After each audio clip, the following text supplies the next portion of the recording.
यं ब्रह्मा वरुणेन्द्ररुद्रमरुतः स्तुन्वन्ति दिव्यैस्तवैः वेदैः साङ्गपदक्रमोपनिषदैः गायन्ति यं सामगाः ध्यानावस्थिततद्गतेन मनसा पश्यन्ति यं योगिनः यस्यान्तं न विदुः सुरासुरगणाः देवाय तस्मै नमः। निधये सर्वविद्यानां भिषजे भवरोगिणां गुरवे सर्वलोकानां श्रीदक्षिणामूर्तये नमः। ओं दयानन्दचरणौ मनसा स्मरामि, దయానందచరణం మనస శిరసా నమామి. ఇక్కడ ఒక గొప్ప శ్లోకం ఉంది. ఏంటనంటే మనకు ధర్మశాస్త్రాల్లో ఒక శ్లోకం ఉంది. రాజా రాష్ట్రకృతం పాపం రాజపాపం పురోహితం, భర్తాచ స్త్రీకృతం పాపం శిష్య పాపం గురుర్వ్రజేత్. ఇక్కడ 4 రకాల భావాలు చెప్పారు. రాజా రాష్ట్రకృతం పాపం అంటే దేశంలో ప్రజలు కనుక తప్పులు చేస్తే ఆ తప్పులన్నీ రాజుకెళ్ళి పడతాయి, వాడి మెడకు చుట్టుకుంటాయి, ఆ పాపమంతా వాడు భరించాలి. ఈ రాజు చేసినటువంటి పాపం రాజపాపం పురోహితం. ఈ రాజుకి అంటుకున్నటువంటి పాపాలలో ప్రధానమైన వాటా మంత్రికి వెళ్ళిపోతుంది, పురోహితుడికి వెళుతుంది. అంటే ఆయనకి రాజుకి మార్గదర్శకం చేసేటువంటి బుధజనులకు వెళుతుంది, మంత్రికి వెళుతుంది. అలాగనే ఒక స్త్రీ పొరపాటు చేస్తే అది భర్తకు చుట్టుకుంటుంది. అలాగనే ఒక శిష్యుడు పొరపాటు చేస్తే, పాపం చేస్తే అది గురువును అంటుకుంటుంది. రాజా రాష్ట్రకృతం పాపం రాజపాపం పురోహితం, భర్తాచ స్త్రీకృతం పాపం శిష్య పాపం గురుర్వ్రజేత్. కాబట్టి ఇన్ని పాపాలు ఇంతమందిని చుట్టుకుంటాయి, వీళ్ళందరూ అనుభవించవలసిందే. అందుకనే ధర్మము ధర్మము ధర్మము అని మనం మొత్తుకుంటున్నాం. ధర్మము అని అంటే ఏంటంటే ఒక గొప్ప శ్లోకం, నాకు బాగా అవగాహన కలిగించిన శ్లోకం. ఆ శ్లోకం అంటుంది, ధర్మం అంటే మనం ఏదో అనుకుంటాం, ఏదో అనుకుని ఇక్కడ ఏదో మంచి ఏదో చెడు చేసేస్తే అనుకుంటాం. కాదు, ధర్మము అని అంటే 2 రకాలు ఉన్నాయి. ఒకటి జీవన విధానము, 2 జీవిత లక్ష్యము. ఇవి 2 ప్రధానమైనటువంటి ధర్మాలు. అంటే నేను పుట్టాను కాబట్టి నేను ఎలా బ్రతకాలి, ఈ లోకల్లో నా యొక్క మనుగడ ఎలా సాగించాలి, దాని గురించి తెలుసుకోవాల్సినటువంటి అంశాలన్నీ కూడా జీవన విధానానికి సంబంధించినటువంటి ధర్మాలు. వాటిని సామాన్య ధర్మాలు అంటారు. ఓకే, నేను పుట్టానండి, నేను ఒకరోజు పోతున్నాను, దట్ ఈజ్ ఇన్ఎవిటబుల్, పోవాలి. పరిపూర్ణానంద కాదు, సత్యసాయి బాబా కాదు, షిరిడి సాయి బాబా కాదు, లేకపోతే రాముడే కాదు, కృష్ణుడే కాదు, శంకరాచార్యులే కాదు, రామానుజాచార్యులే కాదు, ఎవరైనా ఈ భూమి మీద పుట్టాడు అని అంటే the day begins, count down మొదలవుతూ ఉంటుంది. అంతే, ఎవరికైనా దెర్ ఈజ్ నో ఎక్స్క్యూజ్. ఇక్కడ ఎవరు ఏమి చిరంజీవి ఏమండి, అశ్వత్థామ వాళ్ళు కొన్ని కల్పాల వరకు చిరంజీవులు, వాళ్ళు కూడా పోతారు ఆ తర్వాత. అంటే శాశ్వతంగా ఉండరు, దీర్ఘకాలంగా ఉంటారు. అంతే, వాళ్ళు దీర్ఘకాలంగా ఉంటారే కానీ శాశ్వతంగా ఉండరు వాళ్ళు. ఇంకా చిరంజీవులు అంటే ఇంకా చావు లేదు, అక్కడే పడుంటారంటే మహాపాపం. మనకైతే వద్దు బాబాయ్, అలాగే ఎందుకు, ఇప్పుడు 60 ఏళ్ళకే మనం లేనిపోయి చూసి ఎప్పుడు పోదాం అనుకుంటున్నాం. ఇంక చిరంజీవిగా అలా ఉండండి మీరు అందరూ కూడా. అంటే చిరంజీవిగా అంటే మీరు వేరే రకంగా అర్థం చేసుకోవద్దు. ఇప్పుడు ఏదో ఒక వ్యక్తి పేరు కాదని, అంటే మీరు ఎప్పుడు ఇంకా ఎప్పటికీ ఇంకా అలాగ ఉండిపోండి ఈ భూమి మీద అని ఒక వరం ఎవరైనా ఇస్తారంటే వద్దని చెప్పేయండి. ఎందుకు, ఇప్పుడు ఉండే సరిపోతుంది, మనం చూస్తున్నాం. కాబట్టి ఇక్కడ పోవాలి, గతించాలి. సో ఇక్కడ ఒక మనిషికి ఒక ప్రశ్న మొదలవ్వాలి ఈ లోకంలో బతుకున్నప్పుడే. ఎస్, నేను ఒకరోజు ఒక క్లైమాక్స్ ఉంది కదా నాకు, there is a climax for me. నా ఈ జీవితం అనే దానికి ఒక అంతిమ గడియ ఒకటి వస్తుంది, where I have to quit everything. ఏమేం వెళ్ళిపోతుంది నాతో పాటు. ఈ శ్లోకం అంటుంది, ధనాని భూమౌ పశవశ్చ గోష్ఠే నారీ గృహద్వారి జనా శ్మశానే దేహశ్చితాయాం పరలోక మార్గే ధర్మానుగో గచ్చతి జీవ ఏకః. ఇక్కడ ధనాని భూమౌ, ఏవండి నేను ఒక 1000 కోట్లు సంపాదించానండి. హే సో వాట్, ఇక్కడే అంతే. ఇక్కడ నేను కష్టపడి సంపాదించాను కదా స్వామీజీ, ఏమైనా పట్టుకెళ్ళడానికి ఏమైనా కొంత ఆపర్చునిటీ ఏమైనా ఉంటుందా కొద్దిగన్నా? ఓకే, ఏమైనా మనీ ట్రాన్స్ఫర్ లాగా ఏమైనా ఉంటుందా? ఒక ఆయన, నేను ట్రైన్లో వెళ్తుంటే ఇంకొక ఆయన అడిగారు, ఏమంటే మీకు SBHలో అకౌంట్ ఉందా అని అడిగారు. ఆయన అన్నారు, ఓ ఓ నాకు ఉందండి అన్నాడు ఆయన. అంటే నేను అడిగాను, అదేంటి ప్రత్యేకంగా అడుగుతున్నారు, మీరు ఏమిటి ఎందుకు ఇలా అడుగుతున్నారని. అంటే ఈయన అడిగారు అనమాట, మీకు ATM ఉందా అని అడిగారు. ఉందండి, ATM కూడా ఉంది అన్నారు. అప్పుడు ఆయన అన్నారు, ఓకే అయితే కొద్దిగా జాగ్రత్తగా ఉండండి అన్నాడు. ఇదేంటిది, SBHలో అకౌంట్ ఉందా, ATM ఉందా అని అంటే అన్నీ ఉన్నాయన్నాడు, జాగ్రత్తగా ఉన్నాడంటే నేను బ్యాంకుని సస్పెక్ట్ చేస్తున్నాడు ఆయన అని అనుకున్నాను. నేను అనుకుని ఎందుకండి అలా అన్నారు. SBH అంటే S అంటే షుగర్, B అంటే BP, H అంటే హార్ట్ కంప్లైంట్. ఈ 3 అకౌంట్లు ఓపెన్ చేసుకున్నారా అని అడిగాడట ఆయన. అవునండి అన్నాడట. ATM అంటే ఎనీ టైం మనీ కాదు, ఎనీ టైం మెచ్యూరిటీ, ఎప్పుడైనా వెళ్ళిపోవచ్చు, మెచ్యూరిటీ. కొద్దిగా జాగ్రత్తగా, అయ్య బాబు నాకు ఇవి 3 లేవండి, ఒక్కటి ఉందన్నాడట వాడు. పార్షియల్ అకౌంటే ఉందన్నాడు. కాబట్టి అసలే మనకు మనిషి మామూలుగా ఆరోగ్యంగా ఉంటేనే ప్రమాదం ఇక్కడ. అందులో ఎన్ని అవయవాలకి ఎన్నెన్ని అవగుణాలు రావాలో అన్నీ వచ్చి పడుతున్నాయి, రోజుకొకటి చొప్పున. కాబట్టి ఇక్కడ సపోజ్ ఒక 1000 కోట్లు ఉన్నాయనుకోండి, స్వామి ఏదైనా మనీ ట్రాన్స్ఫర్ స్కీమ్ ఏదైనా అక్కడికి చేసుకోవచ్చు అంటారా? ఎక్కడికైనా ఎక్కడికి చేస్తారు చెప్పండి.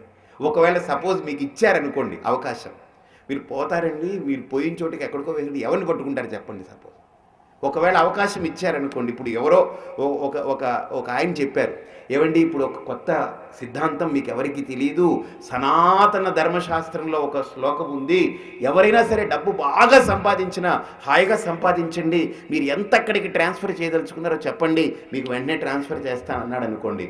ఇప్పుడు నిజంగా ఆయనకు ఉంటుంది, బిజీ అయిపోతాడు ఆయన, ఫుల్ బిజీ. ఇంకా ఎవరు ఇంకా స్విస్కి వెళ్ళరు, లేకపోతే ఇంకో చోటికి వెళ్ళరు.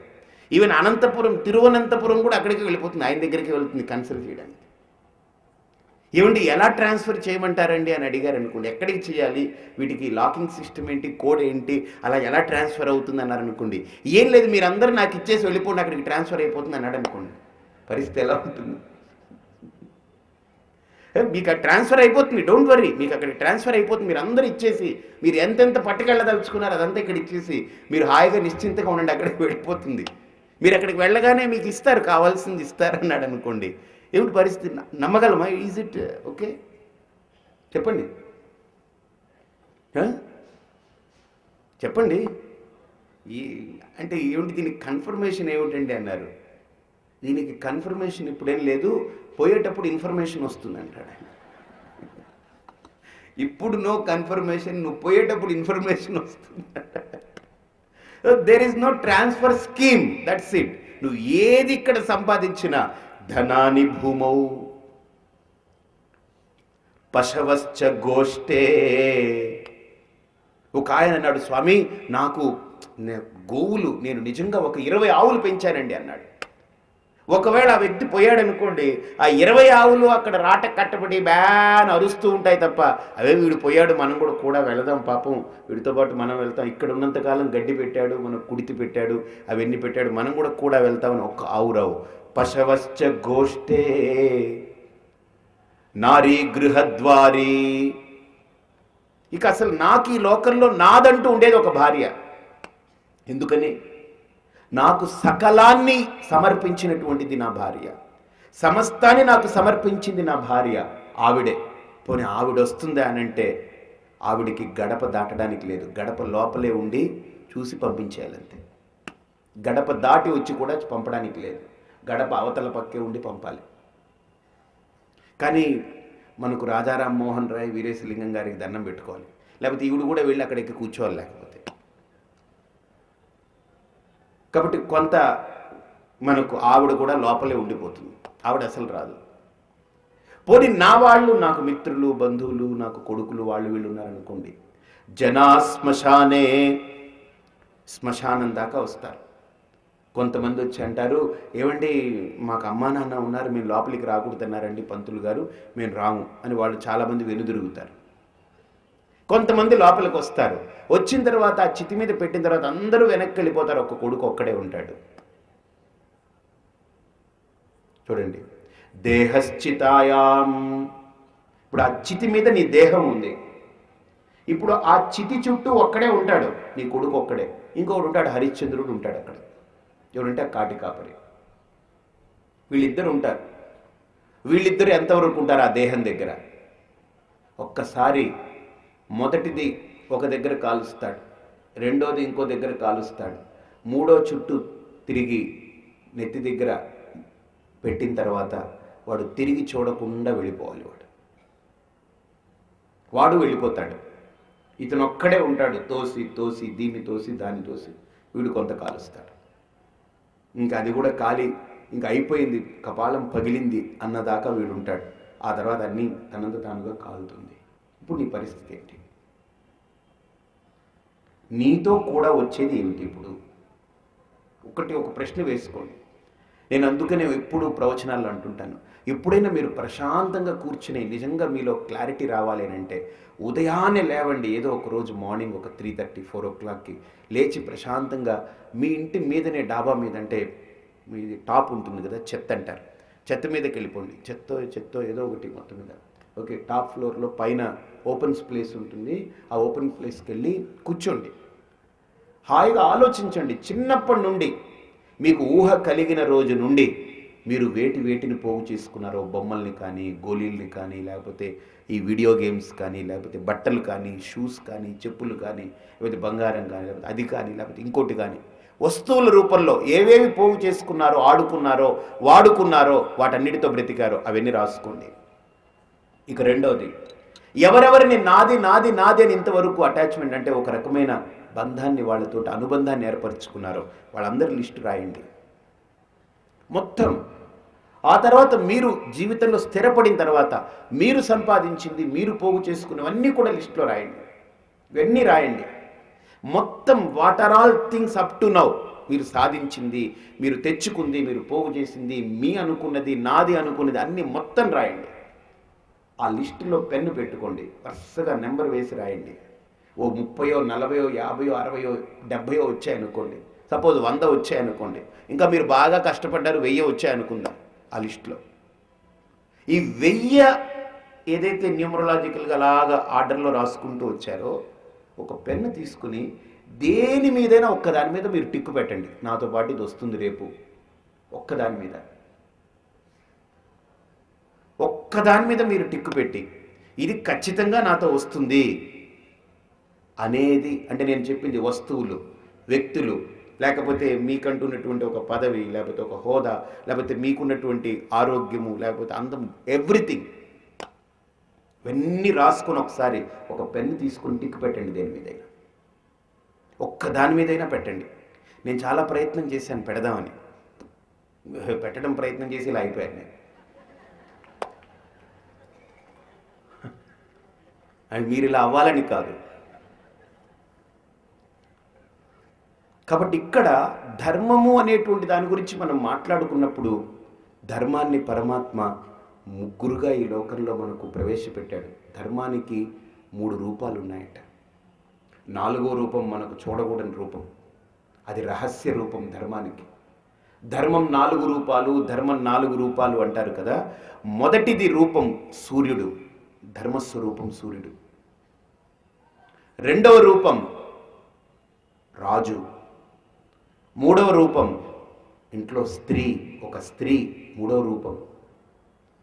ఈ ముగ్గురు కూడా చాలా అద్భుతమైనటువంటి ప్రయోజనాలు వీళ్ళు. సూర్యుడు తన కిరణాలని భూమి మీదకి పంపించి భూమిని రక్షిస్తాడు, భూమిలో అన్ని ఉత్పత్తి చేస్తాడు, అన్నిటిని పోషిస్తాడు, అన్నిటిని సంరక్షిస్తాడు.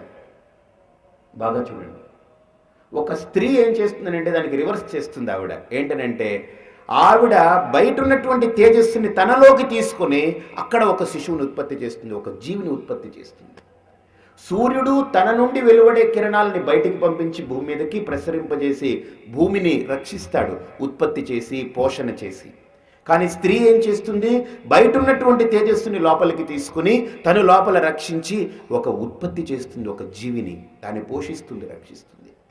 కాబట్టి స్త్రీ ఒక ధర్మం, సూర్యుడు ఒక ధర్మం, రాజు ఒక ధర్మం. రాజు ఏమిటి? తన యొక్క బాధ్యతతో తన యొక్క కర్తవ్యంగా భావించి తను ఈ రాజ్యాన్ని పరిపాలిస్తూ ఉంటాడు, రాజ్యాన్ని పోషిస్తూ ఉంటాడు, దాన్ని సర్వతోముఖాభివృద్ధిగా దాన్ని నడుపుతూ ఉంటాడు. రాజు ఒక ధర్మం. కాబట్టి ముగ్గురు ధర్మానికి 3 రూపాలు. ఇక 4వ రూపం కనబడకుండా జరిగిపోయే రూపం, అది మృత్యు. అందుకనే యమ ధర్మరాజు అన్నారు. కాబట్టి ఈరోజు ధర్మం బాగుపడాలి అని అంటే మగవాడు ఏమి అరిచి గీపెట్టుకున్న ధర్మం బాగుపడదు. ఒక స్త్రీ వల్లనే ధర్మాన్ని రక్షింపబడగలం. ఒక్క స్త్రీ ధర్మాన్ని రక్షించడానికి పూనుకుంటే రాజ్యమంతా బాగుపడుతుంది, దేశమంతా బాగుపడుతుంది, లోకమంతా బాగుపడుతుంది. ఒక్క స్త్రీ మీదనే ఆధారపడింది ధర్మం. పురుషుడు ఏం చేయలేడండి. నిజంగా చెప్పాలంటే పురుషుడు కేవలం జస్ట్ ఈజ్ ఎ నిమిత్త మాత్రం. మొత్తం ధర్మాన్ని నడిపేది ఒక స్త్రీ. చూడండి, నిజంగా పురుషుడు గొప్పవాడా స్త్రీ గొప్పదా అని ఒక ప్రశ్న వేస్తే మీరు ఆలోచించండి. ఒక్కసారి డ్యూటీస్ని కనుక మారిస్తే, డ్యూటీస్ అంటే వేరే రకంగా బయలాజికల్ డ్యూటీస్ కాదు, ఊరికిన బయట ఫిజికల్ డ్యూటీస్. ఇప్పుడు ఆవిడ ఇంటి పేరు, ఆవిడ ఇళ్ళు, వాళ్ళ తల్లిదండ్రులు, వాళ్ళ ఊరు, వాళ్ళని మొత్తం అందరినీ వదిలేసి అక్కడికి వస్తుంది. ఒంటరి